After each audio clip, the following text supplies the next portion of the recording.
Hey, hello everyone. It's Melissa here, and I'm in today to talk to you a little bit about a post I made earlier that was Health is Your Wealth.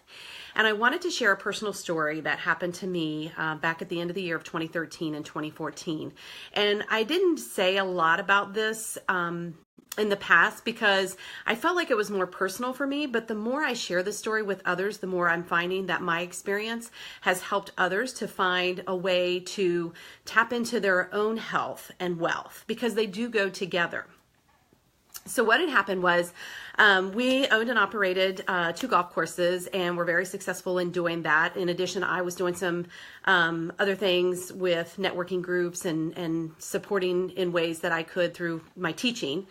And as things became more and more I guess prosperous and more busy and more decision making and more things for me to have to be responsible for, with staff and equipment and golfers and just everything. It just, it was good, but then it just kept feeling like, for me, it kept feeling like more and more pressure.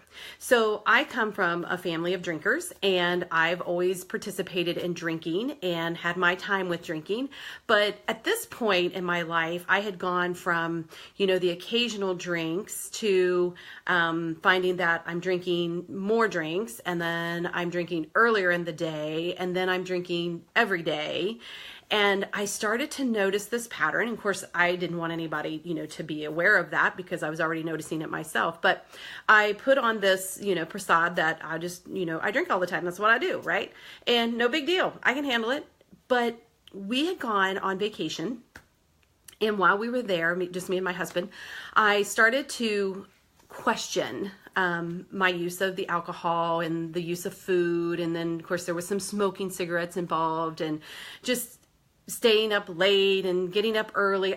I knew better because I was a health and wellness coach for a long time. So I knew better. And I also knew that the decisions that I was making while using the alcohol were not in my best interest. Spending money, not really taking control of that, just not making good decisions. I knew it. So what had happened was that night, it was a full moon. It was my birthday, or new moon, I think it was. And it was my birthday. I was journaling because I just started kind of practicing that. And I journaled in this book, I know things need to change. I'm not sure what needs to happen.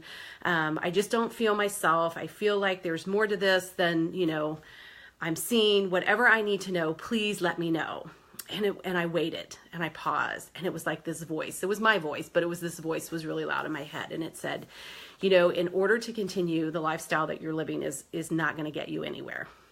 So the things that you need to change are, one, is you need to get a clear and better aligned mindset, business mindset. The other thing was,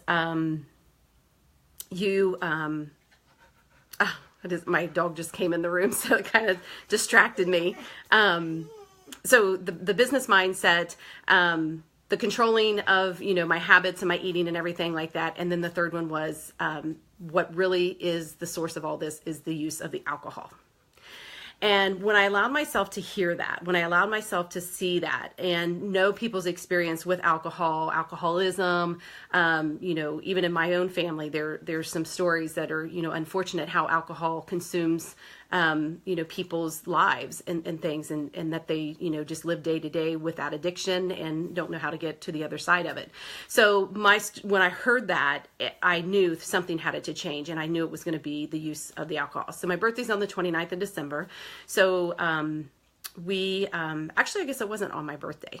It was on my birthday when I got home. I was thinking we were in Florida. We'd just come back from Florida. So anyways, so I made a commitment to myself, and I said, the first thing that needs to be released is the addiction to the alcohol. And I was also going to be a grandmother coming in February. So I knew that had a piece of it too. Like, I wanted to show up for her. And so I released my addiction to alcohol come January, fully by the time she was born in February. Did that without any support or anyone, really, other than my coaches that I used at the time, but I didn't go to AA or anything like that because I knew that I didn't feel like I was an alcoholic. I think people would labeled it that just because that's all we know to do. And I wasn't about the labels. So I just knew that this substance was controlling me, which was also allowing me to use other substances such as food and cigarettes and, things like that, that everything was just being used to mask what I was truly feeling inside, what I truly couldn't express outwardly, and I just kept bottling things up inside. And there was scarcity, and there was fear, and there was all this worry and fret, and taking care of my family and the businesses and all that. It was all on me. It felt like it just was mounting more and more and more, and it became to the point where I knew that was the first thing that had to happen. And so I released the addiction to that. And then April, I worked with a nutritionist who aligned me with changing my eating habits, which included releasing the white flour, the sugar, and dairy products. And then also used some supplements to regulate my hormones, get my body back at the cellular level, releasing candida, pre-diabetes, pre-diabetic, I guess it is, those kinds of things. So I got myself, and I did it. I just did it. I stepped into this, and there's pictures of me that you can see. I had dropped this weight that I wasn't even trying to diet. I just knew I wanted to get healthy. And I dropped all this weight. I was down smaller than I'd ever been. And I did that in less than 4 months. And I continued that path for almost 2 years, eating that same way, doing the supplements. I never really exercised, but there was some exercise involved with golf and working. But I never really exercised. And it really was amazing, because from that, from choosing to let go of the alcohol and changing my own internal self at the cellular level, that's when the wealth became even more abundant. There were times when I felt like, wow, I'm creating this in my life, and I don't think I would have done that. And one of the things was, as I started inviting women to learn about the game of golf and taking them out on the golf course and teaching them the game of golf. And from there, they became avid players. They played in our leagues. They played on weekends. They came to my events. I mean, it was just and my coaching, that's when I started the mindset and motivation, find your own drive, because whether you're on the golf course or you're out in the world or living your life, you show up the same way. However mad you get at that little white ball is how you're going to get mad at other people. When you think there's no shot to get out of the woods back into the fairway, well, the same thing when people say there's no shot for me to get my life back on track. And it just all beautifully come together, right? I mean, I get so excited. My body just tingles when I talk about this, because that was a point in my life in 2014 when I was like, holy wow. There's so much truth in what our health is. This body, I want vitality, I want longevity, but at the same time, I showed up fully in my essence. I showed up fully present. I was in service to others. I was consciously in service of others. I was aware. There was no more of this blackout. I can't remember what happened, or going to events and next thing you know, you're home and thinking, gosh, I don't even remember what happened, right? This fogginess, this no clarity, no, feelings happen. And now it's like fully engaging into those moments, because I'm aware now. I know the connection between my health and my wealth. And I'm learning to teach this to others on their journey, because when we feel like there's not enough money, there's not enough opportunities, there's not good relationships, there's just all these things wrong, it comes back to us, comes back to you, into center. And if some of you have been following me, you know about my trip to Peru that happened last year. That was when I truly connected even to a deeper level to the heart space and to finding self-love. Because I think even though we feel like we love ourselves because we take care of ourselves and do the things that we need to do, I extended myself out so much beyond taking care of others and taking care of business and taking care of finances and responsibilities like that. I lost myself along the way. I remember being a child and being able to freely wander the farm and be by myself for hours on end and just loving the butterflies and the animals and the pigs and, all of that. And I came back to that. I recognized this is who I am. I came here to be me and to love me, at the same time using those gifts that have been given to me to be able to express that and to be able to help and support others. And so teaching is my nature, is my calling. And I wouldn't have been able to have done that had I not recognized in that moment that the addiction was about to swallow me. That addiction was taking over.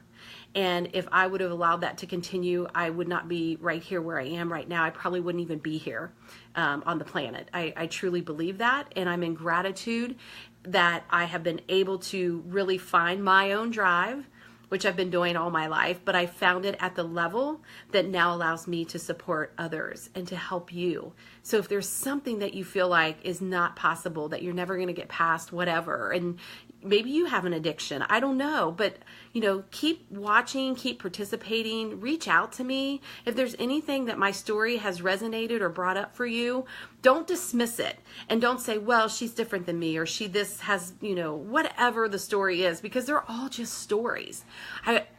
I invite you and challenge you to just really take hold of it. Take hold of anything that came up inside of you in this conversation that I'm having with, this deep conversation. I'm being raw and real for you. I'm not making this stuff up. This really is who I am.